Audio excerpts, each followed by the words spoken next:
Hello friend, मैं सुग्रीव चौहान आपके अपने चैनल मैथ 1 का हार्दिक स्वागत करता हूं। यानी आज फ्रेंड हम बात करेंगे, आपके सामने देखिए लगा होगा previous year paper RRB NTPC and group D. यानी कि कहने का मतलब हुआ कि मैं आरआरबी एनटीपीसी और ग्रुप डी का भी प्रीवियस ईयर पेपर जो आपको पिछली परीक्षाओं में पूछे गए थे प्रश्न, उसको मैं लेकर चल रहा हूँ।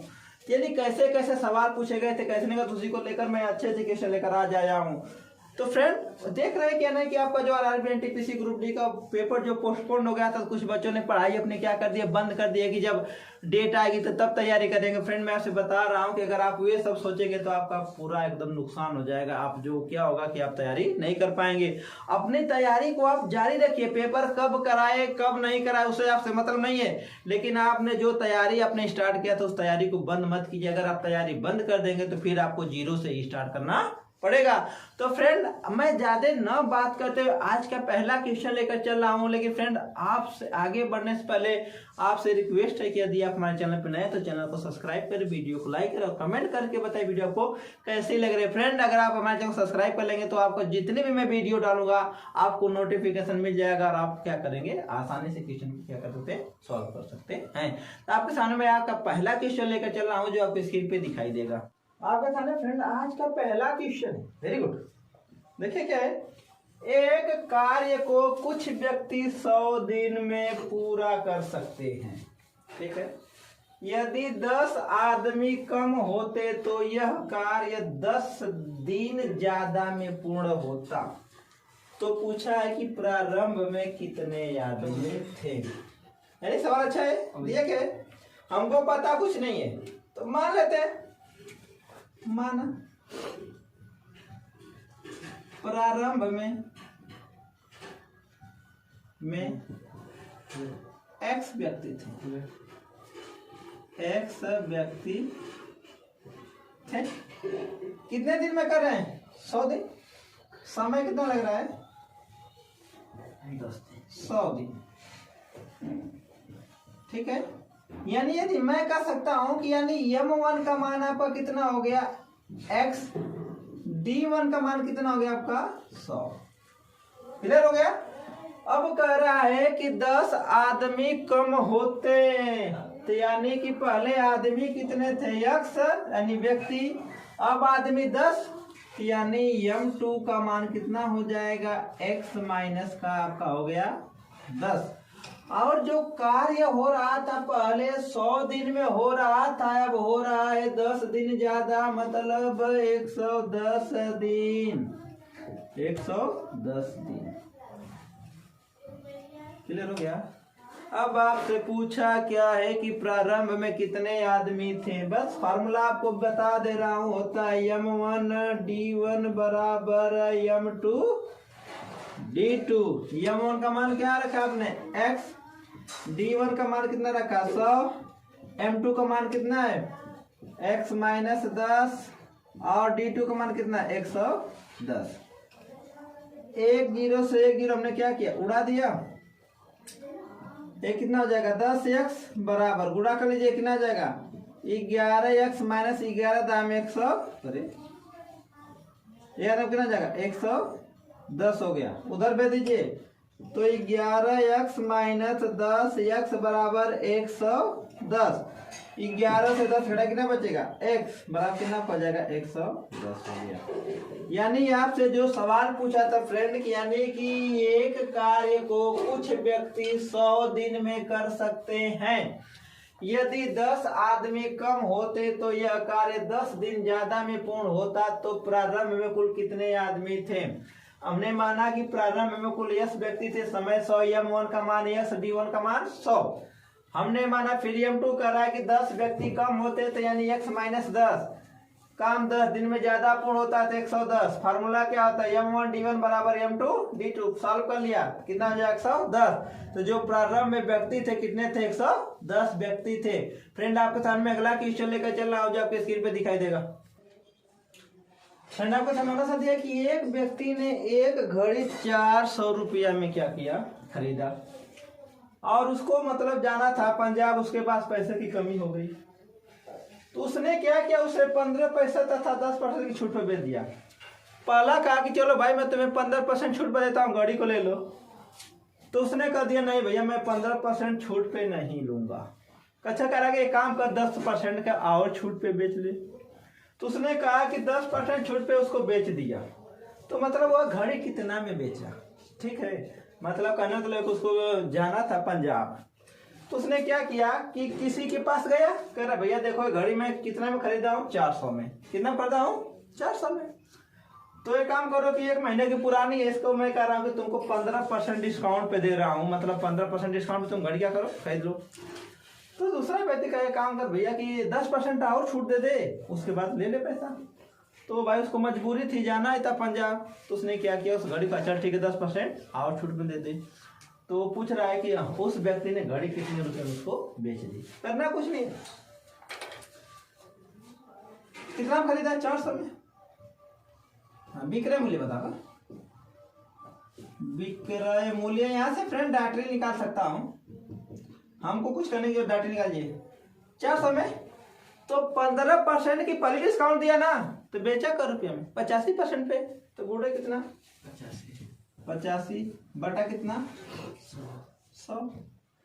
फिर कर रहा है 10% और छूट दे दिया, कितना बेचा होगा, 90 में।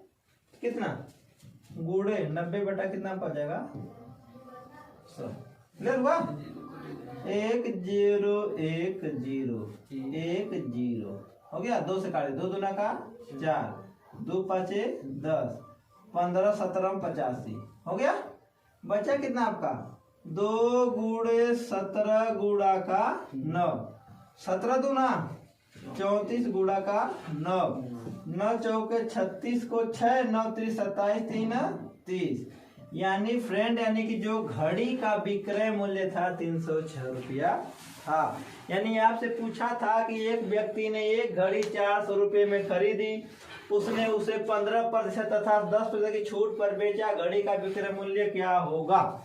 तो जो घड़ी का विक्रय मूल्य होगा कितना होगा, 306 रुपये का होगा। यानी कि मेरा कहना मतलब हुआ कि उसे 94 रुपये का नुकसान हुआ। 94 रुपये बेचारा उसको देकर पंजाब निकल गए। आपके सामने अगला क्वेश्चन लेकर चल रहा हूँ, जो आपको स्क्रीन पे दिखाई देगा। आपके सामने अगला सवाल दिया है का, अच्छा ये है, एक सोफे को 19,800 रुपये में बेचने पर एक व्यक्ति को 10% का लाभ होता है, तो वस्तु का क्रय मूल्य ज्ञात कीजिए। अच्छा सवाल दिया है कि कोई सोफा है, मैं क्या किया, उसको 19,800 रुपये में बेच दिया, तो मुझे क्या हुआ, 10% का क्या हुआ, लाभ हुआ। तो पूछा क्या है कि वह सोफा मैंने कितना में खरीदा था, पैसा में खरीदा था, ठीक है, करना कुछ नहीं है। सीपी कितना होता है, 100। मैं आपको एकदम सिंपल तरीका बता रहा हूं कि आपको अगर चाहेंगे तो कलम कापी भी उठाने की जरूरत नहीं पड़ेगी। अब आपको करना क्या है कि कोई भी चीज होता है हमेशा 100% मान कर चलिए। सीपी प्रॉफिट होता है तो 100 में जोड़ दीजिए, लॉस होता है 100 में से क्या कर दीजिए, माइनस कर दीजिए, यही ना। तो यानी कि मेरा कहने का मतलब ये हुआ कि आपको जो सीपी था, सीपी समझ रहे हैं, यानी क्रय मूल्य, क्या जिसको बोलते हैं कास्ट प्राइस, कितना है, 100% है। लाभ कितना का हुआ, 10% ना। तो विक्रय मूल्य कितना हो गया बच्चा, विक्रय मूल्य आपका हो गया 100 प्लस 10, यानी कितना, 110%, यही ना हुआ। तो 110% की वैल्यू कितना है, 1900, अच्छा 19,800। तो 1% की वैल्यू कितना हो जाएगी, 19,800 बटा कितना, 110। आपको क्या पूछा है, क्रय मूल्य, क्रय मूल्य आप क्या माने हैं, 100। तो गुड़े क्या कर लीजिए, 100 कर दीजिए। 0 0 क्या किया, उड़ा दिया, 11 1 11, 11 बटे 88, 3 थे 0। यानी कि जो आपका सोफे का क्रय मूल्य था कितना था, 18,000 रुपये था।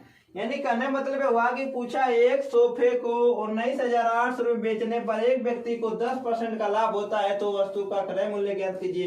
यानी फ्रेंड इसका बेसिक भी होता है, लेकिन बेसिक मैं नहीं बता रहा हूँ, इसका बस ट्रिक बता रहा हूँ। अब ट्रिक सिंपल है, आसान से क्या कर सकते हैं, लगा सकते हैं। ऐसा नहीं कि इसका वैल्यू है तो इसका वैल्यू है तो इसका वैल्यू 18,000, ऐसे नहीं, एकदम ये भी क्या है, बेसिक की तरह ही ट्रिक होता है। फ्रेंड आपके सामने अगला क्वेश्चन लेकर चल रहा हूँ जो आपकी स्क्रीन पे दिखाई देगा। आपके सामने आज का लास्ट क्वेश्चन है, लेकिन इसके लगाने से पहले आपसे हाथ जोड़कर रिक्वेस्ट कर रहा हूँ कि यदि आप हमारे चैनल पर नए हैं तो फ्रेंड चैनल को सब्सक्राइब करिए, वीडियो को लाइक करिए और कमेंट करके बताइए वीडियो आपको कैसी लग रही है।